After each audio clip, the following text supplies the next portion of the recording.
अस्सलाम वालेकुम जी। आज की इस वीडियो में मैं आपको बहुत ही ईज़ी पीज़ा आई मेकअप करके दिखाऊंगी। अगर आपको बिल्कुल भी मेकअप नहीं आता, आपको मेकअप की एबीसी भी नहीं पता, तभी ये आई मेकअप लुक आप बहुत ही इजीली कर पाएंगे और ये बहुत ही जल्दी हो जाने वाला है। सबसे पहले जी हम अपनी आईब्रोज़ को फिल कर लेंगे। आईब्रोज़ को फिल करने के लिए मैंने मिस रोज़ की आईब्रो पेंसिल यूज़ की है। ब्राउन आईब्रो पेंसिल है। पेंसिल यूज़ करने से बहुत ही ईजीली हो जाता है। आप पाउडर से भी फिल कर सकते हैं, आईब्रो पाउडर से, जिससे भी आप कंफर्टेबल हो। सबसे पहले मैंने लाइट स्ट्रोक से अपनी आईब्रोज़ को फिल किया। उसके बाद मैंने इस पुली से अच्छे से जो कलर है उसको ब्लेंड कर दिया। ब्लेंडिंग बहुत ज़रूरी है। अगर आप उसको ठीक से ब्लेंड नहीं करेंगे ना तो बिल्कुल जमा हुआ सा बड़ा फेक सा लगेगा। इस आई लुक के लिए मैंने मरियम परवेज़ कॉस्मेटिक की स्काईफॉल पैलेट यूज़ की है और मैंने इसे ब्राउन कलर में इसलिए इस आई मेकअप को किया है क्योंकि ब्राउन मेकअप ऑलमोस्ट आपके हर ड्रेस के साथ चल जाता है। सबसे पहले मैंने ब्राउन शेड लेके उसको आँख के ऊपर और आँख के नीचे बिल्कुल अच्छे से लगा लिया और बाहर की तरफ थोड़ा सा ब्लेंड किया।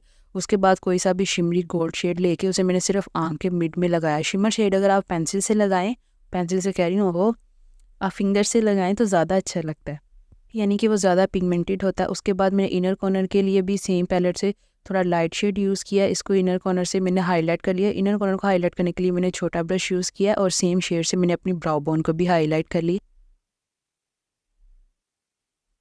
मिस रोज़ की ये मैंने ग्लिटर पैलेट यूज़ किया। ये प्रेस्ड ग्लिटर है और इसे भी आप फिंगर से लगाएं तो ज़्यादा अच्छा लगेगा। इसे बिल्कुल लाइटली मैंने थोड़ा सा ग्लिटर जो है वो अपनी जहाँ मैंने शिमर शेड लगाया था वहाँ मैंने इसको थोड़े से ग्लिटर को लगा दिया। ये विदाउट एनी ग्लू भी लग जाते हैं।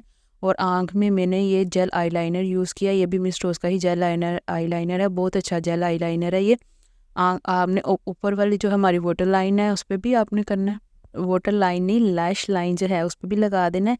और अगर आप चाहें तो आप ज़्यादा सा लाइनर लगा के उसको किसी भी पाउडर शेड के साथ स्मच भी कर सकते हैं, वो भी प्यारा लगेगा। लेकिन मैंने इसे बहुत सिंपल सा रखना था, इसलिए मैंने कोई स्मच वगैरह करने के लिए बहुत ज़्यादा जो है वो नहीं लगाया liner.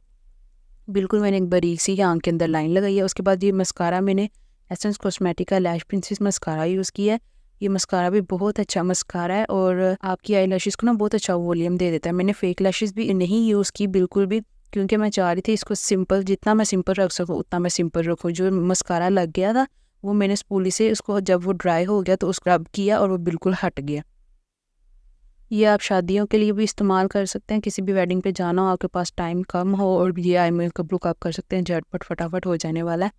Specially wedding I makeups के लिए मेरे चैनल पे प्लेलिस्ट भी है वेडिंग आई मेकअप के नाम से, आप उसे भी चेकआउट कर सकते हैं। उस पर भी मैंने काफ़ी जो लुक्स हैं वो क्रिएट किए हुए हैं। चले जी, मिलते हैं अब आपसे अगली वीडियो में। ओके जी, अल्लाह हाफिज़।